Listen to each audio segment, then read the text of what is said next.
Bruce Almighty. How many of you have seen that movie? Okay, some of you have not seen the movie. I would say it's a good one. I know it's Jim Carrey. He can be a little bit too goofy at times, but I would say watch it. Brian sent out a text to all of the teaching team and our 3 new teachers who are teaching in this series and basically said, hey, you guys get to pick out a movie out of these. And I was like, I'll just take what's left over. Bruce Almighty. Like, okay, well, I guess I got Bruce Almighty. Teach me to say I'll just take what's left over.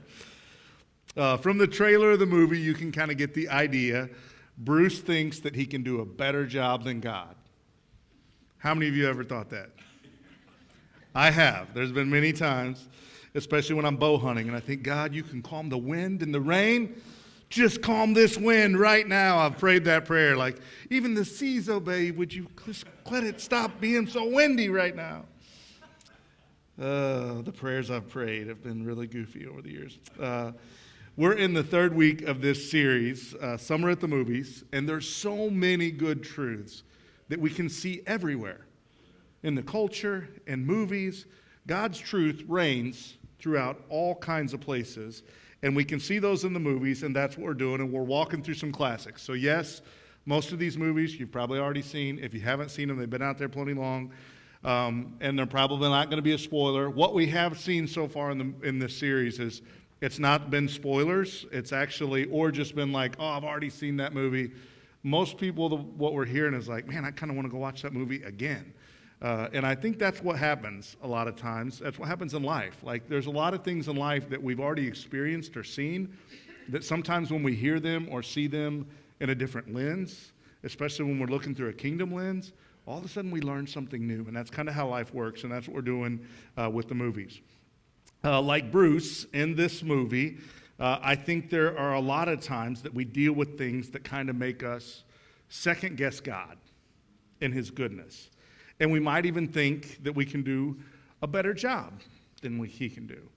And I think a lot of us will relate to Bruce through this whole movie, but maybe this will help you relate, as he hits a wall.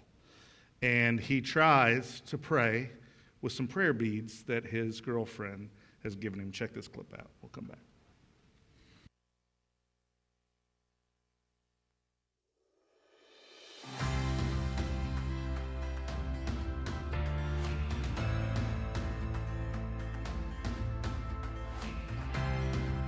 Have you ever heard this? Everything happens for a reason. And maybe you've even said that before. And I think a lot of times as Christians, we say this phrase, and we often say it out of a really meaningful place. Like we're trying to help somebody, console them in a really difficult time. And when we say everything happens for a reason, what we're saying is God has a reason as to why this happened to you. But sometimes I think often, especially in tragic situations, this phrase, everything happens for a reason, can bring more confusion than it does actually bring comfort. And you've probably been on the receiving end of that sometime. So today, I'm going to piggyback a little bit off of a conversation that Brian started in week 1 about free will. He talked about free will and the choice that we have. Here was his good news. He said the ripple effect of human choices across time makes it almost impossible to know why things happen as they do. But we trust that a good God who gives us the power to choose also has endless ability to work good with whatever choices we've been given. That we make choices, and those choices have a ripple effect on all kinds of things in life, and we have choices to do that. We talked about 2 primary views as this attempt to explain why things happen as they do. One, as Greg Boyd calls, the blueprint worldview. You remember Brian talking about that. This model contends that the created order is entirely planned out. Everything happens for a reason. Every choice, everything, God planned it. The good, the bad, and the ugly, which is a whole other movie. I don't think we're preaching on. Every choice, everything happens for a reason. And thankfully, there's another viewpoint that we can look at that Brian leaned into, that God designed life to be a choose-your-own-adventure story. Choose-your-own-adventure story. And this view contends that God gifted humans with free will the power to make real choices. And he said something I think is really important. That was God's plan from the beginning. Like, that's how it works. So here's the good news that I get to piggyback off of his good news. Here's the good news I get to share today. Often we settle for believing that everything happens is simply part of God's plan. There's a really important word in here. Often we settle. We settle to believe that everything that happens is simply part of God's plan, including the bad stuff. However, God's plan for our lives is love, and love requires a choice. So God lets us choose to move towards more life or away from it. So let me remind you of something that we really think is important. God is love. Everybody say God is love. God is love. And as we've said around here so many times, it's so important, our view of God. Like, if we can start with who is God, then we can figure out who we are. We can figure out what his story is about and how we fit into that story. And if God has predetermined all the good and bad things in this world, and we don't have a choice in the matter, it makes it really difficult to see God as love, doesn't it? So if all this stuff's all lined out, and we don't have any choices in anything, and we see all this bad stuff and all these things that are happening, and every bad thing that's ever happened in our life, God's already predetermined and planned that out, we're just living this thing out, it's awfully difficult to say God is love. It's why it makes it hard, the phrase, everything happens for a reason. It's why it falls short so often. There's times where it might be encouraging to you, but ask the mom who lost her young child to cancer if everything happens for a reason, if that answer that you give as a Christian falls short to them. Or a mom I know that had to give birth to a stillborn child. Everything happens for a reason. Or the single dad that I know that's now raising his kids because his wife died way too young, and now he and his other kids are helping raise the other kids. Everything happens for a reason. No longer seems like it brings that much comfort. And I could go on and on and on, and you probably have your own personal stories in that situation. And if you don't, you at least have somebody that you love, that you know have walked through some difficult times, that phrase falls way short in their life. It's why I can't subscribe to a predetermined God who has everything planned out, and we're just kind of fulfilling this blueprint. God is love. That's who he is. And God is love, so God can only create in love and operate in love. And the nature of love requires the freedom of choice. And this next scene, Bruce comes face to face with God. He's having a little hard time believing it, as we would as well. Face to face with him, even after he tells him all kinds of things that only God would know. Andy has this huge filing cabinet that tells Bruce's every choice that he's made up to this point, because he's got more choices to make, right? And even his thoughts. And he's having a little trouble believing that this is God. Check this out.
I love the simplicity of the phrase that Morgan Freeman said when Bruce said, "Can I ask why?"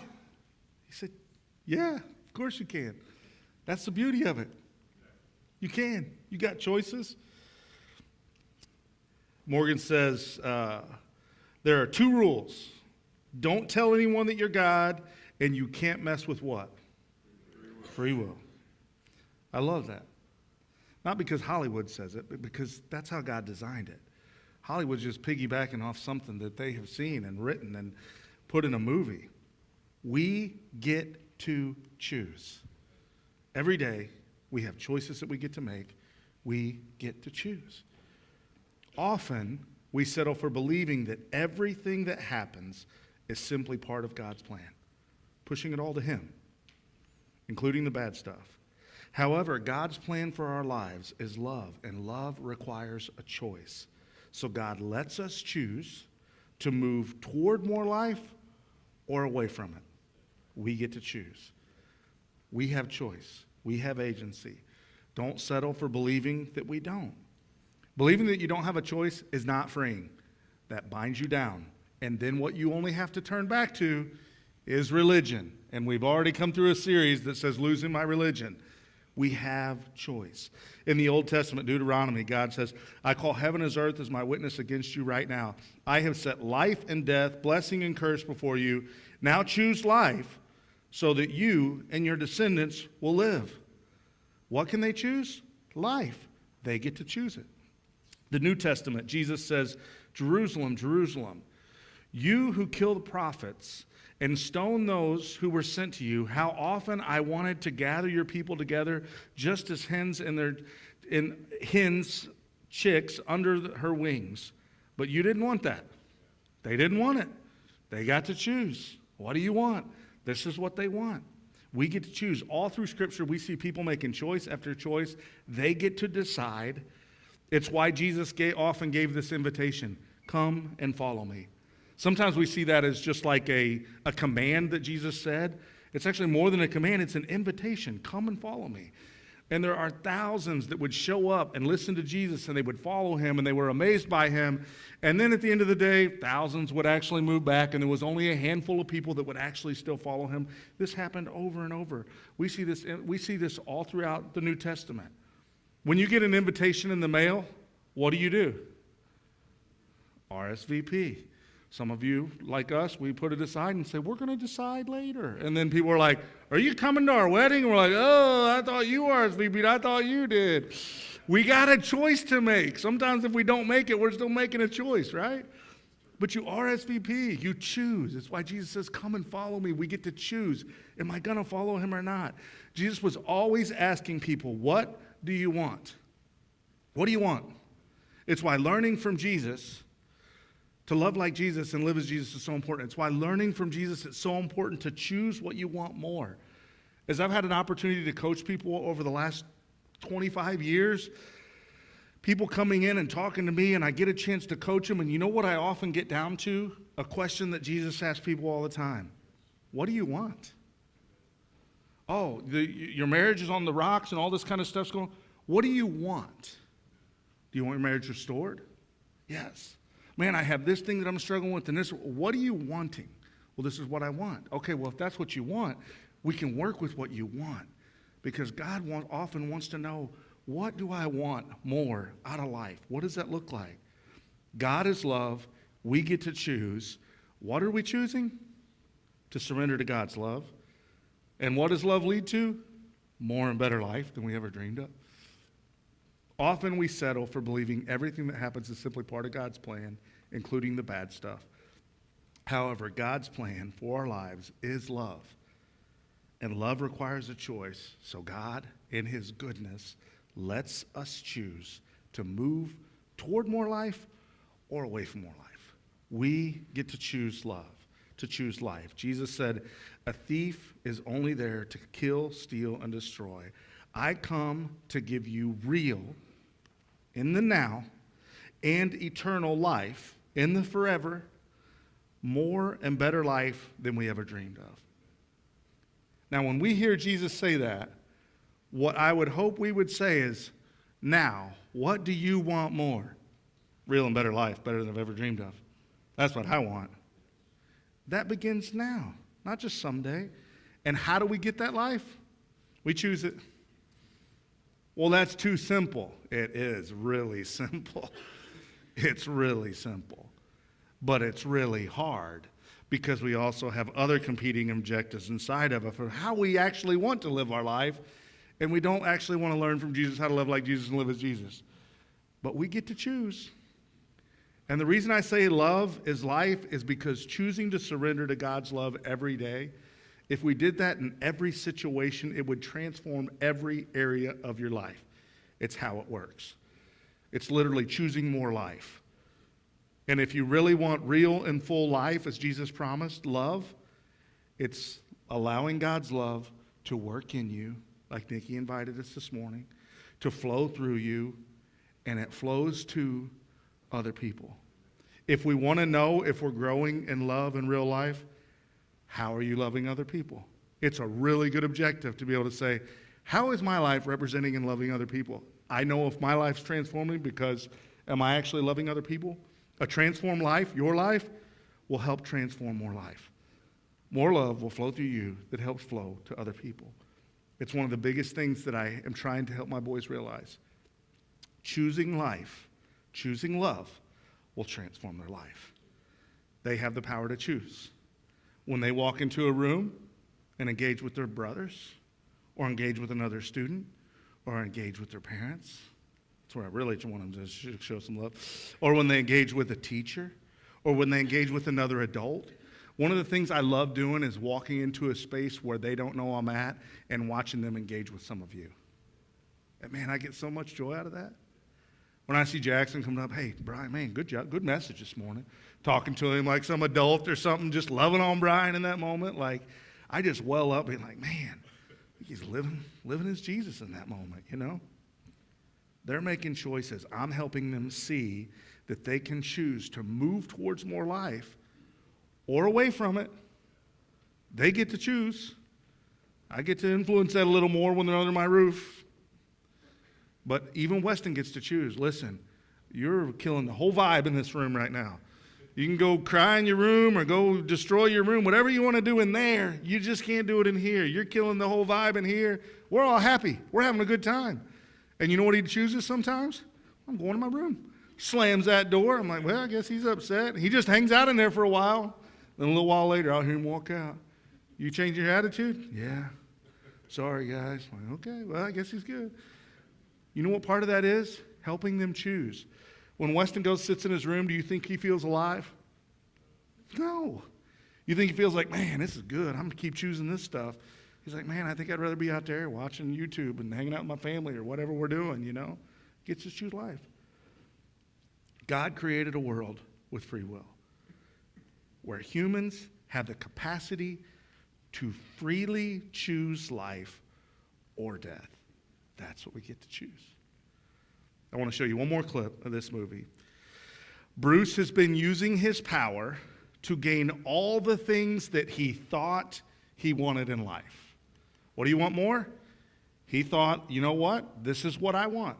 He began to realize being in charge of a world full of a bunch of people who are also choosing what they want was not all that easy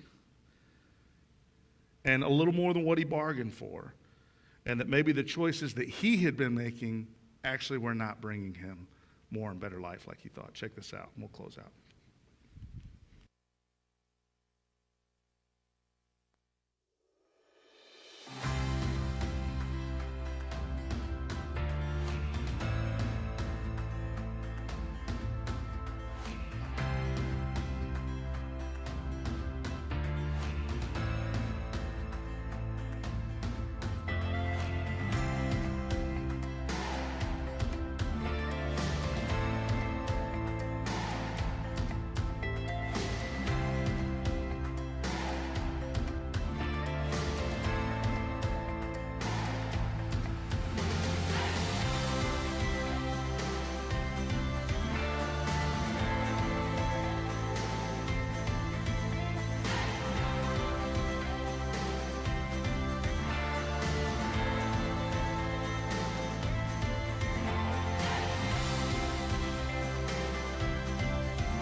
good.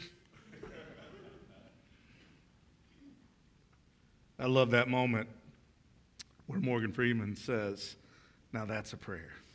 Is that a good moment?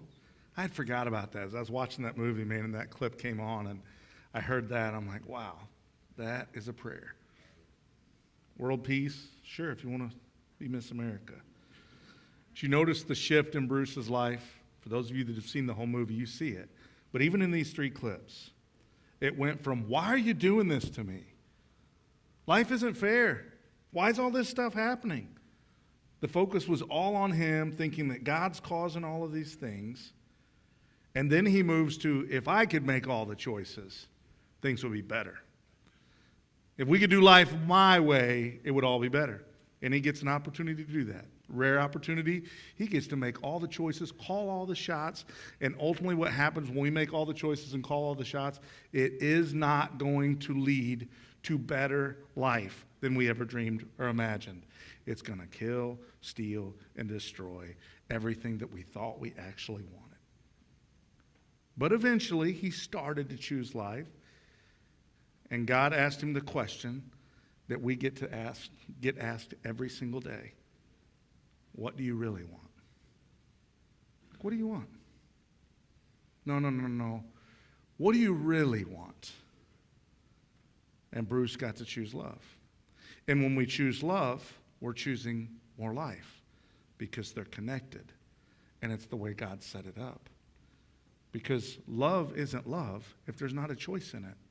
It's why when we choose love, it activates something inside of us, and it's where life actually begins to flourish when we choose love. Often, we settle for believing everything that happens is simply part of God's plan, including the bad stuff. However, God's plan for our lives is love, and love requires a choice. So God, in his infinite wisdom, allows us to choose to move towards more life or away from it. For me, following Jesus wasn't a prayer that I prayed so that one day I could get into heaven.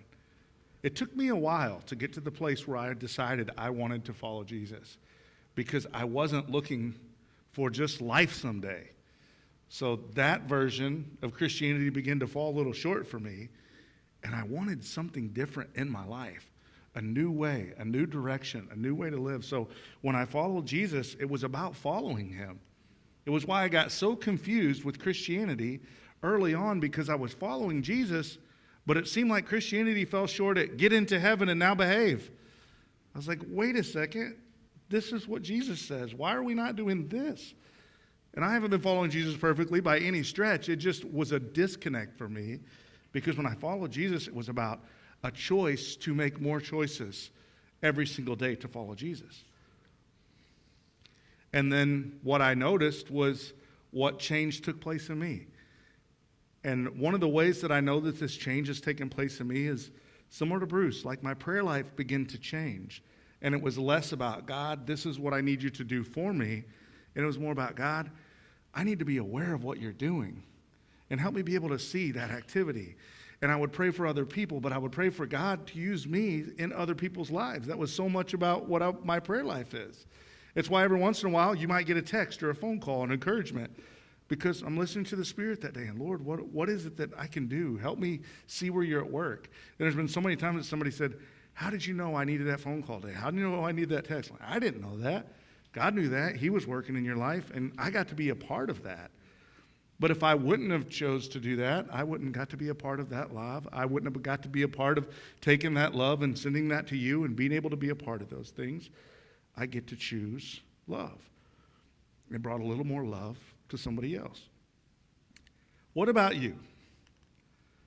What if you didn't have to get hit by a bus to find out choosing love brings more life? What do you want more? What if you could learn how to live more freely in love? Would you choose it? And we get to have it every day. That is the choice. This is how love works. It's not about, God, tell me your will so I can go out and try to follow it the best way possible. It's, I love you. Come, follow me. That's the choice. And then we get to do that every single day in conjunction with God, following him every day. Everyone say, get to. Choose. We get to choose. That's what we get to do. And I thought we'd end this way. Would you all stand with me? And if you want to choose life, this is how simple it is. I get to choose, and I choose more life. And then we know how to notice where God's at work, choose what we want more, surrender to God's love. We do that every single day. We incorporate that into our life. So, if that's you, and you want to choose more life, let's just say this together. I get to choose, I get to choose, and I choose more life. That's what we choose. We start the day every day like Nikki did. Maybe not singing like she did. Your neighbors may not appreciate that. But we start every day with God, work in my life. I surrender my life to you today. Help me notice where you're at work. Help me choose what I want more so I can surrender to God's love so that I can eventually be doing this, so I can help someone else. I can guide someone else to learn and love like Jesus. That's our 10th practice in loving Jesus. It's what I'm trying to do with my boys. I'm helping my boys learn from Jesus how to love like Jesus and live as a Jesus for them. And that's what we're doing. That's what we're doing on this journey together. That's what we're commissioned to do here as a church. We equip people to become an unstoppable source of God's love that changes our world. And we'll even do it with a cheesy old movie from Jim Carrey to figure out that's what I want to choose. More love that leads to more life to help other people engage in the love and the life of Jesus, right?